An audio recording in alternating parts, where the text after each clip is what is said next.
Sonic Adventure 2 Battle. So the game starts with...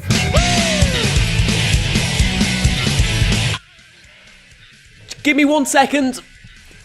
Just going to change my pants. So the actual start of the game is that Sonic has been taken in by the military under unknown circumstances. After breaking away from his captors by knocking them out and destroying a military mech suit, Sonic discovers he was framed for his crimes by someone who looks just like him. This is where Sonic the Hedgehog meets Shadow, the Hedgehog. And I'm gonna call bullshit because this game world is clearly based off San Francisco and no judicial system in America has ever favored the black man. So Sonic is captured successfully this time and we then jump to Tails trying to break him out of prison. He's doing this because he doesn't believe Sonic is the kind of person to commit crimes against the military, although I'm inclined not to believe this since, well, you know, he'd just take out an entire helicopter of them. Also, Knuckles is in this game.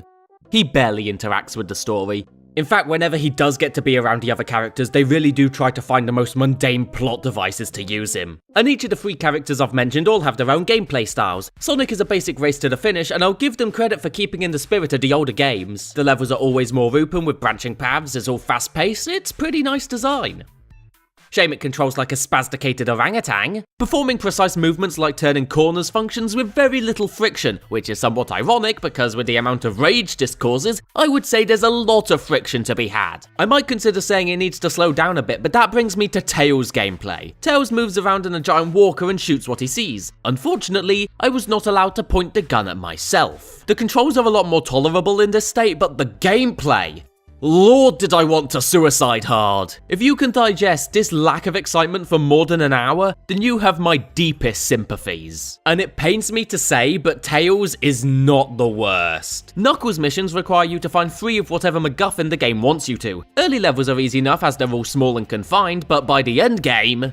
Good God, was someone trying to compensate for something? Knuckles' last level specifically is way too large. It takes place on the moon, which is coincidental because in the time it took me to complete that level, I probably could have travelled there myself. Of course, if you don't want to play with those characters, you could always play the other side of the story. You can follow the events that transpire from 2 perspectives, the hero team consisting of Sonic, Tails and Knuckles, or the dark side with Shadow, Eggman and Rouge the Bat. Hero story is the basic game, while dark side pretty much acts as the game's hard mode. Not because the levels are more challenging, they're just a lot harder to tolerate. While the hero story is mostly basic but enjoyable in concept, the dark side likes adding gimmicks to their levels for no good reason. Rouge definitely gets the worst of it. Arbitrary time limits, mazes, what the fuck even is a gravity? In terms of narrative though, I think I prefer the dark story in general. At the very least it's fully coherent, even if it does reuse cutscenes, at least you know where all the characters are at one time. In the hero story, Knuckles just floats about some underwater mines, it takes half the game before he meets up with the rest of his supposed team.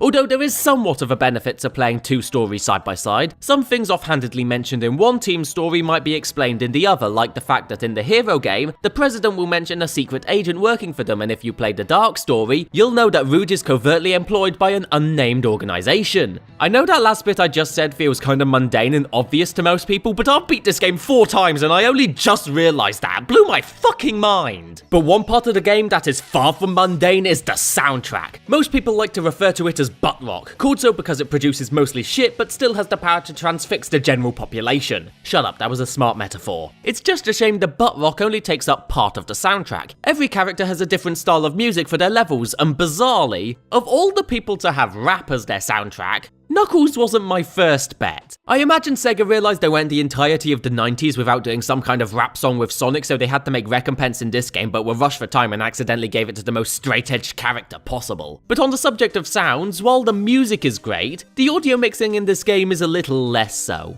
When I say little, it's actually fucking gargantuan. Since the game was first recorded in Japanese, they obviously had to dub over it for Western audiences. However, I guess they were hard pressed for time to fix the animation for foreigners, so to jam all their lines in, they have a nasty tendency to talk over each other. Seriously, did your mother never tell you it was rude to interrupt people? Also, there's this thing called the Chow Garden. It's basically a virtual pet you could train and play with, but... Fuck, I find looking after my desk a hassle. So to summarise, I have very mixed feelings over Sonic Adventure 2. On one hand, it's a well-crafted story with imaginative and outlandish set pieces with a fair amount of charm, but on the other hand, this is the only game I've played that has got me so angry I've actually thrown the controller across the room. After poorly realised mechanics and annoying levels, I could honestly look past all other faults if the controls functioned properly. Talk about throwing a spanner in the works, it feels like they've used a sledgehammer to code this game. If I had to describe Sonic Adventure Adventure 2 as a whole, it would probably be like this. Have you ever been talking to someone and by the sheer charisma they exude, you can just tell that they have a big penis? Well, Sonic Adventure 2 is proof that you should never judge someone based on first impressions. What the fuck did I just say?